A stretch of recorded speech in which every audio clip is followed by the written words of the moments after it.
നമസ്കാരം. പുതിയൊരു വീഡിയോയിലേക്ക് എല്ലാവർക്കും സ്വാഗതം. നമുക്കെല്ലാവർക്കും ഒരു ഇഷ്ടമുള്ളൊരു ഇൻവെസ്റ്റ്മെൻറ്റ് മേഖലയാണ് റിയൽ എസ്റ്റേറ്റ്. പക്ഷേ ഇന്നത്തെ കാലത്ത് റിയൽ എസ്റ്റേറ്റിലുള്ള ഇൻവെസ്റ്റ്മെൻറ്റ് എത്രമാത്രം നല്ലതാണ്, അല്ലെ പുതിയ തലമുറ ഈ ഇൻവെസ്റ്റ്മെൻറ്റിനെ എങ്ങനെയാണ് കാണുന്നത്? ഒരുപാട് കുട്ടികൾ മൈഗ്രേറ്റ് ചെയ്ത് വിദേശത്തേക്ക് പോകാൻ ആഗ്രഹിച്ച് നിൽക്കുമ്പോൾ നമ്മളുടെ നാട്ടിൽ പാരമ്പര്യമായിട്ട് കിട്ടിയ സ്ഥലങ്ങളും അല്ലെങ്കിൽ ഇനി പുതിയതായിട്ട് നമുക്ക് അടുത്തുള്ള സ്ഥലങ്ങൾ മേടിക്കാൻ വേണ്ടി നമ്മളുടെ നാട്ടിലുള്ള കാരണന്മാരുടെ അഭിപ്രായങ്ങൾ പറയുമ്പോൾ എങ്ങനെയാണ് ന്യൂജൻ ആയിട്ടുള്ള കുട്ടികൾ അല്ലെങ്കിൽ ഒരു 30 വയസ്സ് താഴെയുള്ള 40 വയസ്സ് താഴെയുള്ളവർ എങ്ങനെയാണ് റിയൽ എസ്റ്റേറ്റിനെ കാണുന്നത് എന്നതിനെ പറ്റിയാണ് ഞാൻ ഇന്ന് വീഡിയോയിൽ പറയാൻ പോകുന്നത്. അപ്പോൾ എല്ലാവർക്കും ഒരിക്കൽ കൂടി എൻ്റെ പുതിയൊരു വീഡിയോയിലേക്ക് സ്വാഗതം. 40 വയസ്സ് അങ്ങേയറ്റം പോയ 45 അതിന് മേൽ പ്രായമുള്ളവർ ഒരിക്കലും ഭൂമിയിൽ പണം നിക്ഷേപിക്കരുത് എന്നാണ് എൻ്റെ അഭിപ്രായം. അതുപോലെ തന്നെ ഓൾറെഡി 45 ആയിട്ടുണ്ടെങ്കിൽ കയ്യിലുള്ള ഭൂമിയിൽ അധികമുള്ളത് ഉടൻ തന്നെ വിറ്റുമാറണം. അധികമുള്ളതെന്ന് ഞാൻ പറഞ്ഞത് മക്കൾക്കും മറ്റും കൊടുക്കാൻ നീക്കി വെച്ചതിന് ശേഷമുള്ള ഭൂമി എന്നാണ് ഉദ്ദേശിച്ചത്. ഭൂമി വാങ്ങി 2 വർഷം കയ്യിൽ വെച്ച് മറിച്ച് വിറ്റ് ലാഭം ഉണ്ടാക്കാവുന്ന കാലമൊക്കെ എപ്പോഴേ പോയി. ചെറിയ പ്ലോട്ടുകൾ വീട് വെക്കാനും അല്ലെങ്കിൽ ചെറിയ കാര്യങ്ങൾക്ക് വേണ്ടിയുള്ള ചെറിയ ചെറിയ സ്ഥലങ്ങൾ മാത്രമേ ഇപ്പം മലയാളി ഭൂമിയായിട്ട് വാങ്ങി വെക്കാറുള്ളൂ. ഒരു ഇൻവെസ്റ്റ്മെന്റ് എന്ന രീതിയിൽ ഭൂമിക്കുള്ള ഏറ്റവും വലിയ ന്യൂനത ലിക്വിഡിറ്റി ഇല്ലായ്മ എന്നുള്ളതാണ്. വാങ്ങിയിട്ട് ഭൂമി വിൽക്കാൻ നോക്കിയാൽ എപ്പോൾ വാങ്ങാൻ പറ്റും എപ്പോൾ വിൽക്കാൻ പറ്റും എന്നുള്ള കാര്യത്തെ പറ്റിയൊന്നും ആർക്കും ഒരു നിശ്ചയം ഉണ്ടാകത്തില്ല. വിൽപ്പന നടന്നാൽ നടന്നു എന്നേ ഉള്ളൂ. കാടും കയറി വള്ളയും കയറി ആ സ്ഥലം അങ്ങനെ കിടക്കും. ഒരാൾക്ക് നാട്ടുകാർക്കും വീട്ടുകാർക്കും എല്ലാം ബാധ്യതയായിട്ട് കാട് തെളിയിക്കാനായിട്ടോ വർഷം നമ്മുടെ കയ്യിൽ നിന്ന് വലിയൊരു പൈസയും കൊടുക്കണം. അതുകൊണ്ടാണ് 45-ന് ശേഷം ഭൂമി വാങ്ങരുത് എന്ന് ഞാൻ നിങ്ങളോട് പറഞ്ഞത്. കാരണം ഈ 45 വയസ്സിന് ശേഷം നമ്മളെല്ലാം ഒന്ന് സെറ്റിൽ ആകാനും വലിയ റിസ്ക് ഒന്നും ഇല്ലാതിരിക്കാൻ വേണ്ടി ആഗ്രഹിക്കുന്നവരാണ് ഇപ്പോഴത്തെ തലമുറയിലുള്ളത്. അപ്പൊ 45 വയസ്സിന് ശേഷം ഇങ്ങനത്തെ കാര്യത്തിലേക്ക് പോയി കഴിഞ്ഞാൽ എന്ന് വിൽക്കുന്നു അറിയാതെ അതൊരു ബാധ്യതയായിട്ട് എന്നും നമ്മളെ കയ്യിൽ തന്നെ ഇങ്ങനെ കുടുങ്ങിക്കിടക്കും. നമുക്കറിയാം ഒരു 2000-ന് ശേഷമുള്ള ഒരു 5-8 വർഷം ഒരു 10 വർഷം ശരിക്കും വേണമെങ്കിൽ റിയൽ എസ്റ്റേറ്റിന് ഒരു ബൂമിങ് സ്റ്റേജ് ആയിരുന്നു. ഭയങ്കരമായിട്ട് രൂഹ കച്ചവടം പോലെ വേറെ എവിടെ ഇട്ടാൽ ഇന്ന് 10 ഇട്ടാൽ നാളെ 20 കിട്ടും എന്നുള്ള രീതിയിൽ ഇന്ന് വീട് വാങ്ങുന്നു തിരിച്ചു വിൽക്കുന്നു. ആ രീതിയിൽ റിയൽ എസ്റ്റേറ്റിൽ വൻ നിക്ഷേപം വന്നിട്ടുണ്ട്. വലിയൊരു വിലക്കയറ്റം വലിയൊരു സ്ഥലത്തിന്റെ വിലയിലൊക്കെ ഭയങ്കര ഒരു കുതിച്ചാട്ടം ഉണ്ടായ വർഷങ്ങളാണിത്. പക്ഷെ അത് ആ ഒരു സമയത്ത് മാത്രമേ ഉണ്ടായിരുന്നു. ഇന്ന് അങ്ങനെ ഒരു കുതിച്ചാട്ടം ഉണ്ടോ എന്ന് ചോദിച്ചു കഴിഞ്ഞാൽ നമ്മൾ അന്ന് വളർന്ന ഒരു സ്ഥലത്തിന്റെ വില ഇപ്പോഴും അതേ ലെവലിൽ അങ്ങ് പോകുന്നു. ഒരുപാട് പേര് വിൽക്കാനായിട്ട് നിൽക്കുന്നു. പക്ഷെ വാങ്ങാനുള്ള ആൾക്കാർ കുറവാണ്. വാങ്ങാൻ ആൾക്കാരുണ്ട്, പക്ഷെ നമ്മൾ പറയുന്ന വിലയ്ക്ക് വാങ്ങാനായിട്ടുള്ള ആളെന്താണ് അതില്ല എന്നുള്ളതാണ് ഒരു സത്യം. ഇവിടെ നമ്മൾ മനസ്സിലാക്കേണ്ട ഒരു കാര്യം എന്ന് വെച്ച് കഴിഞ്ഞാൽ അന്ന് 2000-ൽ ആ വിലക്കയറ്റം കയറിയതുപോലൊരു കയറ്റം ഇനി പെട്ടെന്ന് നമുക്ക് ഉണ്ടാകത്തില്ല. കാരണം ഇപ്പോഴും ഇങ്ങനെ ഒഴുകി അങ്ങ് പോകുവാണ് ഒരു ഓളത്തിൽ. അത് അല്ലെങ്കിൽ ആ സ്ഥലത്തിന് അതുപോലെ ഒരു പൊന്നും വില കിട്ടണമെന്നുണ്ടെങ്കിൽ അത് നല്ല കണ്ണായ ടൗണിന്റെ അല്ലെങ്കിൽ വലിയ ഒരു സിറ്റിയുടെ സൈഡിലോ നടുക്കോ ഉള്ള സ്ഥലങ്ങളായിരിക്കണം. അത്രയും ഡിമാൻഡുള്ള സ്ഥലം. അങ്ങനെ പറയാനായിട്ട് ശരിക്കും പറഞ്ഞു കഴിഞ്ഞാൽ ഒരു 2-3% സ്ഥലങ്ങളെ നമ്മുടെ നാട്ടിലുണ്ടാവുള്ളൂ. റോഡ് സൈഡ് ആണെങ്കിൽ പോലും നമ്മൾ പറയുന്ന വില ഭയങ്കര വലിയ വിലയാണ്. അതിനെ മറിച്ച് വിൽക്കുമ്പോൾ എത്രമാത്രം റിട്ടേൺ കിട്ടും എന്നുള്ളത് കണ്ടേ പറ്റൂ നമുക്ക്. ഇതിനൊരു പ്രധാന കാരണമായിട്ട് നമുക്ക് കാണാൻ സാധിക്കുന്നത് നമ്മുടെ തലമുറ വിദേശത്തേക്ക് മൈഗ്രേറ്റ് ചെയ്യാൻ ആഗ്രഹിക്കുന്നു. അവിടെ സ്വന്തമായിട്ട് വീട് വാങ്ങാൻ ആഗ്രഹിക്കുന്നു. ആരും നാട്ടിൽ വീട് വാങ്ങാൻ ആഗ്രഹിക്കുന്നില്ല. പണ്ടത്തെ പോലെ ഗൾഫിൽ നിന്നുള്ള വരവ് കുറഞ്ഞു. അതുപോലെ തന്നെ നമ്മുടെ നാട്ടിൽ ഈ കള്ളപ്പണത്തിന്റെ ഒരു ഒഴുക്ക് കുറഞ്ഞു. ഗവൺമെന്റിന്റെ ശക്തമായ ഇടപെടൽ മൂലം ഇങ്ങനെയെല്ലാം ഉള്ളത് കൊണ്ട് തന്നെ ഈ റിയൽ എസ്റ്റേറ്റിലുള്ള റൊട്ടേഷൻ അങ്ങ് നിന്നു.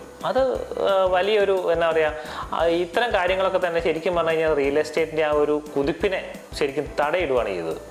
ഇനി നിങ്ങൾക്കിനി ഒരു റിയൽ എസ്റ്റേറ്റിൽ നിങ്ങൾ ഇൻവെസ്റ്റ് ചെയ്തേ പറ്റൂ എന്നുള്ള ചിന്തയുള്ള ആളാണെന്നുണ്ടെങ്കിൽ നിങ്ങൾ ഒരുപാട് കാര്യങ്ങൾ നോക്കണം. അവിടുത്തെ ഇൻഫ്രാസ്ട്രക്ചർ നോക്കാനുണ്ട്, റോഡ് ആക്സസ് നോക്കാനുണ്ട്, സ്ഥലത്തിൻ്റെ കിടപ്പ് ഭൂമിയുടെ അതായത് കുന്നാണോ ചെരുവാണോ ഇതിൻ്റെ ഇത് നോക്കാനുണ്ട്, ചുറ്റുമുള്ള ആ പ്രദേശം ഏതാണെന്ന് നോക്കാനുണ്ട്, ജില്ല ഏതാണെന്ന് നോക്കാനുണ്ട്.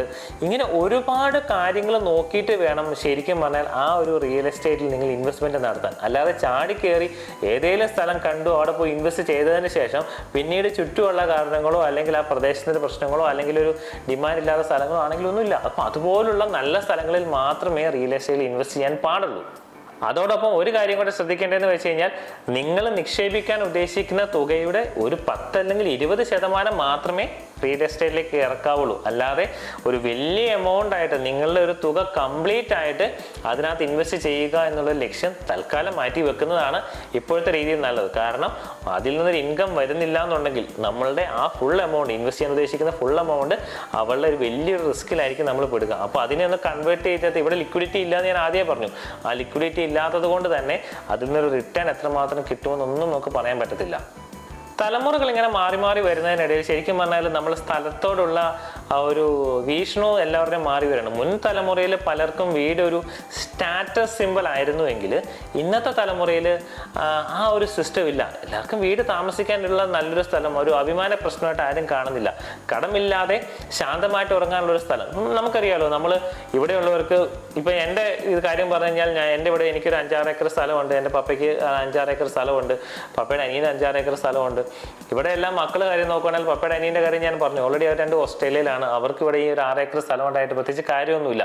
പക്ഷേ കാർന്നോമാരായിട്ട് കൈമാറി കിട്ടിയ സ്ഥലം വിറ്റ് തുലയ്ക്കാൻ ഞങ്ങൾ ആരും ആഗ്രഹിക്കുന്നില്ല. അതുകൊണ്ടാണ് അവിടെ പല രീതിയിലുള്ള പ്ലാന്റേഷൻസ് ഞങ്ങൾ ലോങ് ടൈം ലക്ഷ്യത്തോടുകൂടി നമ്മൾ ചെയ്തിട്ടുള്ളത്. പണ്ട് ഞാൻ ഒരു വീഡിയോയിൽ പറഞ്ഞിട്ടുണ്ടായിരുന്നു, ഞാൻ അവിടെ നടത്തിയിട്ടുള്ള ചന്ദനത്തിൻ്റെ പ്ലാന്റേഷൻ ഞങ്ങൾ എല്ലാവരും കൂടെ ചെയ്തിട്ടുള്ളത്. അതൊരു ലോങ് ടൈം ലക്ഷ്യത്തോടുകൂടി ചെയ്തതാണ്. അങ്ങനെയുള്ളതല്ലാതെ പലരും എന്താണ് ഇന്നത്തെ തലമുറയിലെല്ലാവരും ഇവിടുത്തെ സ്ഥലം വിറ്റ് ഒഴിവാക്കി ആ പൈസയും കൂടെ പോയി മൈഗ്രേറ്റ് ചെയ്ത് അവിടെ നമ്മളൊരു വീടും കാര്യങ്ങളൊക്കെ മേടിക്കാൻ, ചെറിയൊരു സ്ഥലം മേടിക്കാനൊക്കെ ആഗ്രഹത്തിലുള്ളതാണ് പുതിയ തലമുറയിലുള്ളത്. അതുകൊണ്ട് തന്നെ പഴയ തലമുറക്കാർക്ക് അത് വിറ്റൊഴിവാക്കുന്നതിനോട് ഒന്നും താല്പര്യം ഉണ്ടാകത്തില്ല. അത് കെട്ടിപ്പിടിച്ചുകൊണ്ടിരിക്കാനാണ് അവർക്ക് എപ്പോഴും താല്പര്യം. അതിൽ നിന്ന് വരുമാനം കിട്ടുന്നതിൻ്റെ ഒന്നും ഒരു ഇതില്ല. കാരണം നമുക്കറിയാം ഇവിടുത്തെ ഞങ്ങൾക്ക് അവസ്ഥ അറിയാം. 2 ഏക്കർ റബ്ബർ തോട്ടം ഉണ്ടെങ്കിൽ 2 ഏക്കർ റബ്ബർ തോട്ടം ഒരു വർഷം നമുക്ക് എല്ലാ ചെലവും കഴിഞ്ഞ് 1 ലക്ഷം രൂപ കിട്ടിയാൽ ഭാഗ്യം എന്നുള്ളതാണ്. പക്ഷേ മഴ അല്ലെങ്കിൽ എന്തെങ്കിലും കാറ്റ് തുടങ്ങിയുള്ള അവസ്ഥകൾ, എന്തെങ്കിലും ഒരു കാലാവസ്ഥ മാറ്റം വന്നു, വെട്ട് കിട്ടാത്തത്, പണിക്കാരൻ്റെ അഭാവം. കഴിഞ്ഞ വർഷം പപ്പ എന്നോട് ഇവിടെ പാട്ടത്തിന് കൊടുക്കുന്നതിന് എൻ്റെ പപ്പ പറഞ്ഞു 25,000 രൂപ കണ്ട എല്ലാം കഴിഞ്ഞിട്ട് മിച്ചം കിട്ടിയത്. പക്ഷേ ആ റബ്ബർ ഉണക്കാനും ഇതിനെല്ലാം കൂടെ പപ്പയാണ് എന്ത് ചെയ്ത് മറ്റേ പുകപ്പേരെ കയറി ഇടലും കാര്യങ്ങളെല്ലാം ചെയ്തത്. അപ്പോൾ പപ്പയുടെ പണിക്കൂലിയും കൂടെ ചെയ്ത് കഴിഞ്ഞാൽ പപ്പ കയ്യിൽ നിന്നെടുത്ത് ഉണ്ടാക്കിയ പോലാത്ത അവസ്ഥയാണ്. അപ്പോൾ ഒന്നും മിച്ചമില്ല എന്നുള്ള അവസ്ഥയാണ്. കൃഷി ആ രീതിയിലാണ് കൃഷിയുടെ ഒരു അവസ്ഥയൊക്കെ.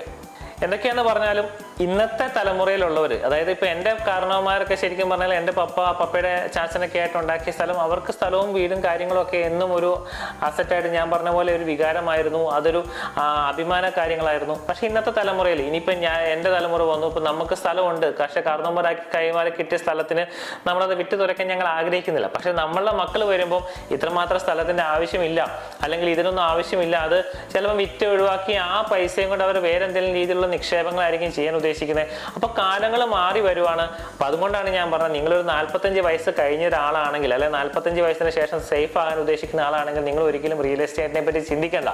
അതായിരിക്കും നല്ലത്. നല്ല നല്ല നിക്ഷേപങ്ങൾ വേറെ ഉണ്ട്. കാരണം ഈ സ്ഥലം മേടിച്ച് വെച്ചിട്ട് നമുക്ക് കിട്ടുന്ന പ്രതീക്ഷിക്കുന്ന ഒരു വരുമാനം അവിടെ 2 വർഷം 3 വർഷം കഴിഞ്ഞിട്ട് 1% 2% കൂടുതൽ കിട്ടിയിട്ട് കാര്യമില്ല. അതിനെ ഇരട്ടി നമ്മൾ ഓൾറെഡി ആ സ്ഥലത്തിൽ ചിലവാക്കിയിട്ടുണ്ടാവും. കാട് കയറി ഇത് തെളിക്കാനും മറ്റുമൊക്കെ ആയിട്ട്, അല്ല ആ സ്ഥലം മെയിൻ്റെനൻസ് ചെയ്യാനായിട്ട്, ഫെൻസിങ് നടത്താനായിട്ട് ഒരുപാട് പൈസ നിക്ഷേപിച്ചിട്ടുണ്ടാവും. അതൊന്നും എന്താണ് നമുക്ക് ഇതിനകത്തേക്ക് ഒരു വരുമാനമായിട്ട് കിട്ടത്തില്ല. അതുകൊണ്ട് തന്നെയാണ് പറയുന്നത്, അത് നമ്മുടെ ഉള്ളിൽ കിടന്ന് ടെൻഷനാവും. എൻ്റെ പൈസ വെറുതെ കിടന്നല്ലോ, വെറുതെ പോയല്ലോ എന്നുള്ള ചിന്ത നമുക്ക് വരും. അതിനേക്കാളും നല്ലത് സേഫ് ആയിട്ടുള്ള പല നിക്ഷേപങ്ങൾ, നിങ്ങൾക്ക് റിസ്ക് ആണ്, റിട്ടേൺ ആണ് വേണ്ടതെങ്കിൽ ഓഹരി നിക്ഷേപത്തിലോ മ്യൂച്വൽ ഫണ്ട്സിലോ ഇൻവെസ്റ്റ് ചെയ്യുന്നതാണ് ഏറ്റവും നല്ലത്. അതല്ലാതെ വരും തലമുറയ്ക്ക് വേണ്ടി നിങ്ങൾ സ്ഥലം മേടിച്ച് വെക്കണ്ട. കാരണം അവർക്ക് സ്ഥലം ആവശ്യമില്ല. അവർക്ക് 5 സെൻറ്റോ 10 സെൻറ്റോ ആയിട്ടുള്ള ഈ ചെറിയ അവരുടെ സാഹചര്യത്തിനനുസരിച്ചുള്ള സ്ഥലം മാത്രമാണ് പുതിയ തലമുറയിലുള്ളവർ. ഇനി ആ കാലഘട്ടത്തെ മാറ്റിക്കൊണ്ട് വരാൻ അടുത്ത തലമുറയുള്ളവർ ചിന്തിക്കും, ചിലപ്പോൾ വരുമായിരിക്കും. പക്ഷെ അത് ഇതുവരെ എത്തിയിട്ടില്ല. ഇന്നത്തെ സിറ്റുവേഷനിൽ ഒരു ഗ്രാമപ്രദേശത്തെ ഒരു സ്ഥലം എന്നുള്ളത് ശരിക്കും പറഞ്ഞു കഴിഞ്ഞാൽ ഒരു ബാധ്യതയായിട്ടാണ് എല്ലാവരും കാണുന്നത്. എനിക്കിവിടെ 6 ഏക്കർ സ്ഥലം ഉണ്ടെന്ന് പറഞ്ഞാലും ഈ 6 ഏക്കർ സ്ഥലം ഞാൻ കണ്ടിട്ട് വർഷങ്ങളായി. കാരണം അങ്ങോട്ടേക്കൊന്നും പോകുന്നില്ല. നമ്മൾ ബിസിനസ്സും കാര്യങ്ങളൊക്കെ ആയിട്ട് അങ്ങനെ പോവുകയാണ്. അങ്ങോട്ടേക്ക് പോയാൽ ഒരുപാട് വന്യമൃഗങ്ങളുടെ ശല്യം അതും ഇതൊക്കെ ആയതുകൊണ്ട് തന്നെ ആരും നമ്മളിപ്പോൾ ഉള്ള റബ്ബർ തോട്ടം പാട്ടത്തിനും കൊടുത്തേക്കുവാണ്. അപ്പം ഈ തലമുറയിലുള്ളവർ ഇങ്ങനെയാണ് ചിന്തിക്കുന്നതിൽ ഇനി വരും തലമുറയിലുള്ളവർ എങ്ങനെയാകുമെന്ന് നമുക്കൊന്ന് ജസ്റ്റ് ഊഹിച്ച് നോക്കാം. പണ്ട് മമ്മൂക്ക നമ്മുടെ ബിലാൽ പണ്ട് പറഞ്ഞതുപോലെ പഴയ കൊച്ചിയല്ല എന്ന് പറഞ്ഞതുപോലെ കേരളം പഴയ കേരളമല്ല. അതുകൊണ്ട് തന്നെ റിയൽ എസ്റ്റേറ്റിനെ പറ്റിയുള്ള നിക്ഷേപങ്ങളെ പറ്റി നിങ്ങൾ ഇറങ്ങുമ്പോൾ ശരിക്കും ആലോചിച്ച് ഹരിച്ചും ഗുണിച്ചും എല്ലാം നോക്കിയതിന് ശേഷം മാത്രം നിങ്ങൾ എന്താ പറയുക ഇതിനകത്ത് റിയൽ എസ്റ്റേറ്റിൽ നിക്ഷേപങ്ങൾ നടത്തുക. ശരിയായ നിക്ഷേപങ്ങൾ നടത്താൻ നിങ്ങൾക്ക് എല്ലാവിധ ആശംസകളും നേരുന്നു. ഇപ്പോൾ നിങ്ങൾക്ക് ഒരു നല്ലൊരു നിക്ഷേപത്തെ പറ്റി നിങ്ങൾക്കൊരു ധാരണ ഇല്ലാന്നുണ്ടെങ്കിൽ നിങ്ങൾക്ക് ഏതെങ്കിലും ഒരു ഫിനാൻഷ്യൽ അഡ്വൈസറായിട്ട് സംസാരിക്കാം. നല്ല സ്ഥലങ്ങൾ എടുക്കുന്നതിന് നമുക്കൊരു തടസ്സവും നമ്മൾ പറയുന്നില്ല. ഞാൻ പറഞ്ഞല്ലോ എല്ലാ സ്ഥലവും മോശമാണെന്നല്ല ഞാൻ പറഞ്ഞത്, അങ്ങനെ സ്ഥലങ്ങളുണ്ട്. ആ സ്ഥലം ഏതാണെന്ന് കണ്ടുപിടിച്ച് ഇൻവെസ്റ്റ് ചെയ്യുക എന്നുള്ളതാണ് നിങ്ങളുടെ ഒരു പ്രായോഗിക ബുദ്ധിയിൽ ചെയ്യേണ്ടത്. അല്ലാതെ എല്ലാ സ്ഥലവും ഏത് സ്ഥലവും പോയി എടുത്തിട്ട് അതിന് ഇത്ര റിട്ടേൺ കിട്ടണമെന്ന് പറഞ്ഞാൽ കിട്ടത്തില്ല. കാരണം വളരെ ദയനീയ അവസ്ഥയാണ് റിയൽ എസ്റ്റേറ്റിൽ എന്നുള്ളത്. അതുപോലൊരു ബൂമിങ് ഇവിടെ ഇല്ല. അപ്പോൾ അതുകൊണ്ട് തന്നെ അതുപോലെ പൈസ ഉള്ളവർ നമ്മുടെ നാട്ടിലില്ല. ആരും ഇങ്ങോട്ടേക്ക് പൈസ അയക്കുന്നില്ല. എല്ലാവരും വിദേശത്തേക്ക് കയറി പോകാൻ ആഗ്രഹിക്കുന്നവരാണ്. അതുകൊണ്ട് തന്നെയാണ് നിങ്ങളോട് പറയുന്നത്, എല്ലാം ആലോചിച്ച് കൃത്യമായ ഡിസിഷൻ എടുക്കുക. നല്ലൊരു അഡ്വൈസോ കാര്യങ്ങളോ വേണമെങ്കിൽ നമ്മുടെ ടീമുമായിട്ട് ബന്ധപ്പെടാം. നിങ്ങൾക്ക് എല്ലാവർക്കും ഒരിക്കൽ കൂടി all the best. Thank you.